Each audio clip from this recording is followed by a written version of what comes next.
Hey, I'm Selena Faye, and I wanted to come on here and talk to you about the chronic illness that I am dealing with, and it is CIRS, C-I-R-S. It is also chronic inflammatory response syndrome. And for over 15 years, I suffered with this, and I had no idea what it was. It causes shortness of breath like that. So bear with me as I deep breathe throughout my talk. But I have been a nurse for 25 years. I have seen tons and tons of doctors for trying to figure out what's wrong with me. From extreme fatigue, that's what really started it, probably about 15 years ago, maybe even a little before, but I didn't realize because I was a single mom with 3 kids and my kids were very involved. Also a registered nurse working with hospice patients. So I worked day, night, weekends, it didn't matter. So I was always blowing and going, doing lots of stuff. And then I just started having fatigue. I would try to scrub something and my arms would literally give out. I couldn't finish cooking dinner. I'd have to get my kids to finish stirring if it was something that involved a lot of stirring because my arms would just give out. I was always tired, always exhausted. Some days I couldn't even sit up by myself. I literally had to lean against pillows and the couch or the bed to support me in sitting up completely. Over the years, I just have tolerated heat less. And I've always just said, the older I get, the less I can tolerate heat. And I was one of those that like laid out when I was a kid, got to get my tan on. And unless I'm in the water now, I don't even want to be outside. Don't like to sweat, but I just can't tolerate it. I sit with a fan in front of me. Shortness of breath. And I'm not talking about, I just ran a couple of miles and I'm short of breath because of that. I'm talking about shortness of breath, sitting here talking to you, can't catch my breath. I have a friend who's a smoker. She does not smoke around me, but she's like, girl, you are more short of breath than me and I'm a smoker. And I'm like, I know, but when I go to the doctors, everything comes back normal. Pain that's from like my skin down to my bones, pain that does not help with ibuprofen or Tylenol. The only time I get pain relief is when I'm in a hot bath on a heating pad or in my hot tub, and I will just sit in those. It's like it's almost just numbs me because it has to be so hot, but I actually get a little bit of pain relief. Eyeball pain, like my eyeballs hurt. That's the only way I could describe it. I would just wake up and they would be like that. Another thing that I would just wake up to would be swelling. My face would be swollen. My hands would be swollen. My feet would be swollen. And as a nurse, most people swell as the day goes on, and that's a heart thing. But mine was when I woke up in the morning, which was so weird. I could not find anything on the internet about it. I'm asking all my nurse friends, and nobody knows what it could possibly be. I'm telling my doctors. I've seen so many doctors, had so many tests done, so much blood work done, and everything comes back normal. But I'm not normal. To the point I think I'm going crazy. Anxiety sky high, just getting worse and worse and worse. The shortness of breath, which you just mentioned, which you just saw, would also be sometimes I feel like I'm not getting enough air and I have to take these really deep breaths and I have to do a couple before I actually get one where I actually feel like I have gotten enough oxygen. I have gotten enough air, even though my oxygen levels are all completely normal.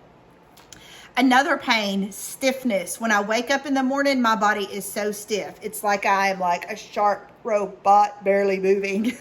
That's what I think of as I'm trying to get up and walk myself to the bathroom to go to the bathroom. I am so stiff, especially my upper back.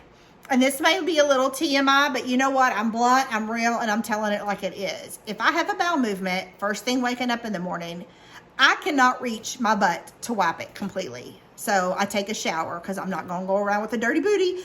But that's how tight my back was. And I just kind of thought all of this stuff was just normal. That's just the way it is. I'm just getting old, getting fatter. Didn't matter what diet I did.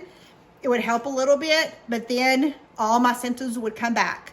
Nausea, random nausea that just comes and goes. And there's no rhyme or reason to it. I'd battle with constipation versus diarrhea, gassiness, heartburn, bloating, belching, anything related to the stomach. I dealt with it off and on, no rhyme or reason. Exercise. I would try to. I go for a walk for a mile, just a regular paced walk. I'm in the bed for the next 2 days. I try to do some yoga, some stretching, in the bed for the next couple of days. I might have a good day where I can play with my grandkids, or I go walk around the park or the mall, or go to a get together in the bed for a couple of days. Learned that's called the push crash problem symptom. I don't remember what that last word for it is. Plantar fasciitis, got that. Took that a long time. That's a telltale sign. Getting up all night long to pee, that's a telltale sign. Peeing all the time. It's like drink the water, it just goes right through me. Those can all be symptoms of CIRS, and that's what I found out I had. That is a genetic thing. Yeah. So went and had my genetics done, tested, all of that. And there's 2 genes that can make you highly susceptible, meaning highly at risk for getting CIRS. And I have not just 1, but 2. They come from your parents. If you have 1, you got it from one of your parents. If you have 2, you got 1 from your mama and 1 from your daddy. I'm thanking them very much so. Also, because I have 2, I have genetically passed it down, at least 1 of them, to my 3 children. Sorry about that. So, first of all, it's genetic. 1 in 4 people worldwide, that's 25% of the world's population, carry 1 or 2 of these genes that make us this sick. And a lot of times, doctors don't know about this. None of my doctors knew about this disease that I've been, this CIRS that I've been dealing with. Over 15 years, went to lots of doctors, work with multiple doctors on a daily basis in my nursing job. Nobody's ever heard of it. I've found out what it is. I've gone back to them, haven't heard of it, because this was just recently discovered in the 90s by Dr. Shoemaker. And so in the medical world, it is just like in its baby infant stages. So there's so much being learned about it and so much more coming out about it. There is treatment for it, but because I have these genes, it can always relapse and come back. So because I have the genes, and because I have all these symptoms, and I have been struggling it with at least the last 15 years that I can remember. Another thing, bad memory, terrible brain fog is caused from this too. So it does make it very hard. Now that I've got my doctor that I'm working with, who's with Roots and Branches, and their office is in Colorado. I live in Texas, but they can treat a lot of people out of the state of Colorado. So if you do live in Texas or any other state, check with them, Roots and Branches. All they do is treat patients with CIRS. There's, I'm going to put some links down below where you can go see. There's a symptom cluster, and if you have so many of the symptoms, you might want to get checked further. There's also a vision test that you can take on Dr. Shoemaker's website. It's $15. It's very explained there. Let me get it out. And it can tell you, further if you need to get tested. Check out my website. Again, link is below, because I'm going to be going over more of just living with chronic illness. Whether you know what it is you have or not, it is learning to live and cope with it. And the treatment plan for the CIRS that I have is a 12-step process. I'm in step 3, maybe. We're trying to get me to where I can take the medication, the binders, that is going to help pull out the toxins of my body. So what it is normally we are exposed to all these different toxins that range from a ton of things. It can be mold, it can be bacteria, some of them that grow on our bodies naturally. It can be found in certain foods. It can be found if you swim in the lake, if you swim in the ocean. There's so many different types of things that can can be a toxin that comes into our body. So toxins naturally come into our body. Our body naturally fights and goes through a system to help us get rid of those toxins. But when you carry one or both of the genes, specific genes, your body, like mine, gets exposed to these toxins, and we go through the process of fixing it, but we never get rid of it. It stays inside of us. So what happens is randomly our body says, oh, this isn't normal. It's not supposed to be there. So it goes through the process of trying to get rid of it, but it never dumps it out. It stays in.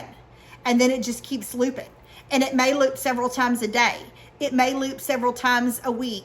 It may not loop for a couple of weeks. So that's why you feel better days, feel worse days. So when you're feeling worse, when you're having the flare of your chronic illness, it's because it's looping and your body is trying to fight it. It's trying to get rid of it because the body naturally knows it's not supposed to be there. But these genes are just blocking it. So you can't get it out. It's just blocking. So Dr. Shoemaker has discovered medication that you can put in that helps break that block and it helps get that toxin out of the body. And so, but because I've had it for so long, I'm having to do all this other testing because CIRS affects the entire body, from your brain, your heart, your kidneys, your gut, your pancreas, everything. So subscribe to my channel, check out my website, because I'm going to be sharing my whole journey on this with a focus of just living with chronic illness and the flares that come up with it. And so you may not have CIRS, but you might, and you might want to check into it because there's going to be so much more coming out about it. It's still being learned about. It's still being discovered. And I'm going to share it all with you. In the links below, there's also my flare checklist. It's free. It's 2 that I made. 1 for when you can't get off the couch, for whatever reason that may be, and 1 for when you can't get off the bathroom floor, for whatever reason that may be. It is literally takes you less than 10 minutes, maybe 5 minutes, to help you just kind of reset physically, mentally, and emotionally, so you can make it through the next 5 minutes and the next 5 minutes. Because I can tell you, living with chronic illness has been a nightmare, and I am still going through the emotions of anger, sadness, bargaining, acceptance. What do I do? How do I move forward? What's going to work? And I'm just, I'm blunt, I'm real, I'm going to share it. You're going to see the good, the bad, the ugly, all of that. And I just hope that it's going to help you with whatever you're struggling with. So I can't wait to see you on the next video.